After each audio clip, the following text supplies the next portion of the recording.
Welcome back to Briggs on Books. You know, we're a little regional author talk show here in California until COVID came along and we had to learn this new technology called Zoom. Now our shows have exploded.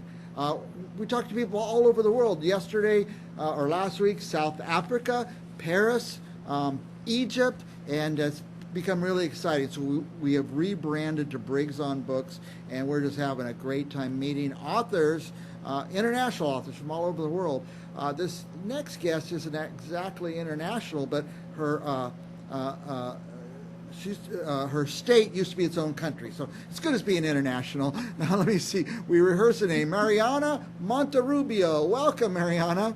Welcome to our show. Thank you. Now I'm going to talk to you about your book, but you're more than an author. You got a podcast. You have a whole movement going to help Latina women, not just Latina women, but all women. Tell us about that.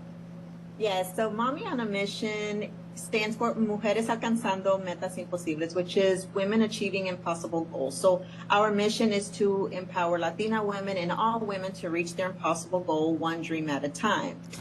So yes, I am a life coach. I'm also now an author and a podcast host. And a podcast host, right. Now, tell us about, I want to come back to some of that stuff maybe, but here's the book cover. Tell us about the book. So the book is MAMI on a Mission, and what it is, it's actually a guide. It's the life lessons that I have learned along the way. So a little bit of a backstory. My life started over 19 years ago. I was 30 years old. I was a single mom, had come out of a domestic violence marriage, and I found that it was time to make some changes in my life. So I went to Celebrate Recovery, obtained a support group of women who helped push me along the way to encourage me. I've found mentors along the way as well.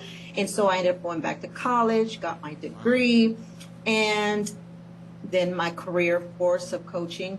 And here I am today. But there were lessons that I had to learn. I had to process things. I had to heal and learn how to forgive. All of that emotional baggage that I had to work through in order for me to be able to accomplish those goals. And so that is what the book is doing. It's actually giving glimpses of the things that I had endured, but it doesn't focus on the negative. It's focusing on the process of moving forward. It sounds like, I mean, we know there's many women that were in the situation you were in, and a lot of them probably think it's hopeless, that there's no path out. But it sounds like this book could kind of show them the path.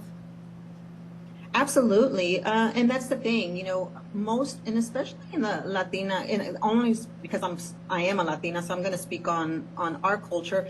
It's that a lot of us are taught to be quiet, not to say anything, to, you know, reserve what we have to say. We keep things indoors. We don't share that with anybody because of, you know, shaming the name or the person or what have you. It's always about protecting the abuser and not about the individual. Yeah. And so this book here is providing that outlet to share with other women that, hey, guess what? You don't have to be stuck there. There are possibilities for you to move forward. You can get out of this, but you're gonna need to take some steps in order to do so. And dealing with the hard emotional piece is one of the hardest things that you can deal with, because we don't want to revisit. We don't want to feel that pain. We want to feel the goodness of everything, but you can't. Everything is evolved around those emotional ties, and you have to work through it in order to move forward. Is this a workbook? Is it a guidebook? Is it a storybook? It's a guidebook. And it does have questions at the end of each chapter. It comes with questions that are going to help prompt the individual to take a look at themselves, because one of the things that we have to do when we're going on an emotional healing path is we have to become self-aware of the things that are triggering us, learning how to set boundaries, revisiting ourselves, because what happens is most of the time when we're in a domestic violence situation, we slowly start to lose our self-identity. We start to lose our self-worth. We start to lose our value in a sense.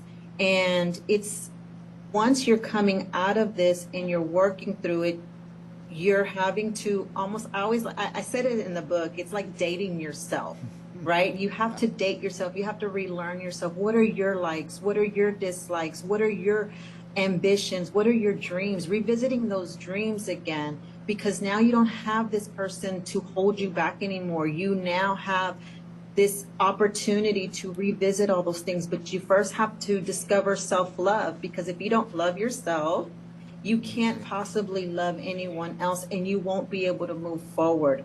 So dating yourself is one of the most important things in the process, is getting to know, who am I, and that's hard, because I've gone to a restaurant by myself, and the first time I went to go eat by myself or go to a movie by myself, I felt like, oh my God, this is so weird, right? Now I enjoy it. I love going to the movies by myself. I'll take a mental health day and go to movies, have my own popcorn. So yeah. By the way, it's so beautiful what's behind you. Where are you?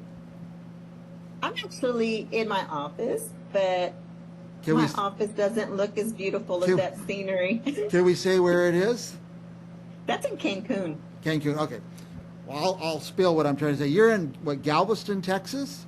I am in Galveston, Texas, yes. I started the teaser at the beginning of the show that we're an international show. Texas used to be its own country for a while, so. Yeah, basically. Truly international, yeah. But Galveston is beautiful. Beautiful place. Thank you.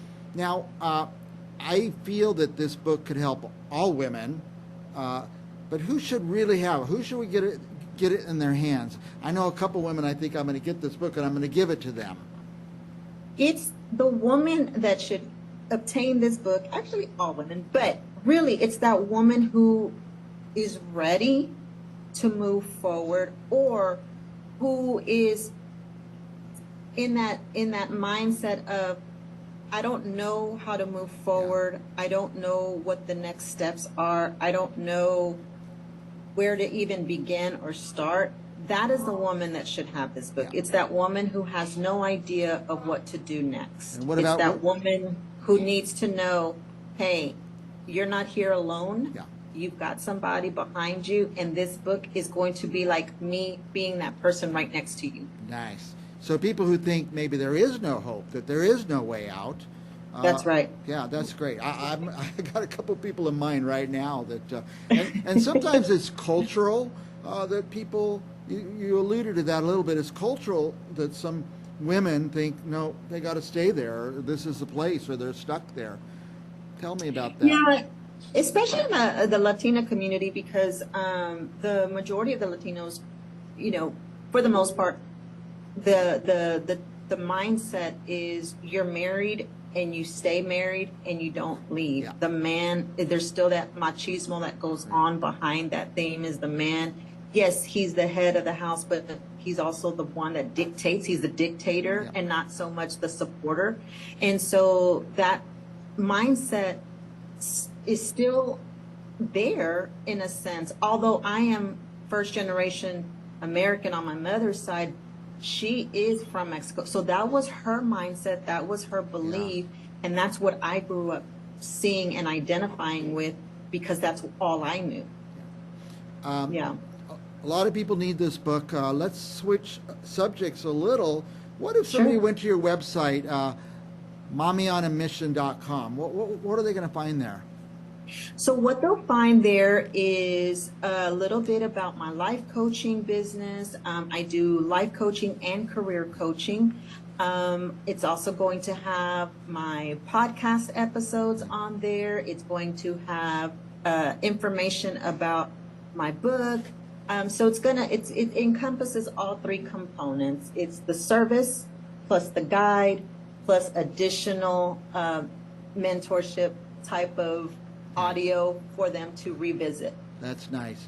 Now, by the way, I have a staff of interns. I say, go out on Instagram and find me interesting people, and that's where they found you. And I said, this is what I'm looking for. So I put your Instagram on the screen too. Is it? I can't see that far. MAMI mission? Hola, Mami on a Mission. Uh-huh. Hola, Mami on a Mission. Yeah, that's where we found you. And there's a lot there, too, a lot of cool pictures and stuff. So we've gone way over time. I could talk to you for hours, Mariana. What else What else do you want our viewers to know before we're totally out of time? I'm going to put, as you're talking, I'm going to put the book cover up there again. Sure. Here's the thing. I am available to work with any mujer. So a lot of times people don't hire life coaches because it's can be expensive depending, who you are, because of course life coaching is not like therapy. There's no insurance behind that. But for my services, I want to make my services available to any person, right? And so it's on a sliding pay scale. I mean, I'll work with any woman who needs it. It's if they're ready and they need a coach and they need someone to be their cheerleader, I'm your girl. I will do whatever I can to assist you and help you, right? But at the same time, I always feel like when there is some sort of investment in it, they're the ones that are going to continue to work the program until they're ready to let go. Yeah. I could see somebody getting your book and realizing, wow, I can get out of this, and they get out of the bad situation, and that's behind them. All of a sudden, yikes, what happens now? And I could see a life coach could really come in handy right now, right at that point. Yes, so, absolutely. That's great. I'm glad you're doing that. I'm glad you came on the show. You've inspired me in just a few minutes, so I'm sure you'll be inspirational to many more people. I urge people to find Mariana Monterrubio and watch her podcast and go to her website, get this book. Thank you, Mariana. Thanks for going ahead of other women and showing them that there is a way and that there is a place they can go besides where they are. Thanks, Mike. Thank you for having me. I really enjoyed our time together. Very good. And for our viewers, don't go anywhere. We have another author coming up right after this.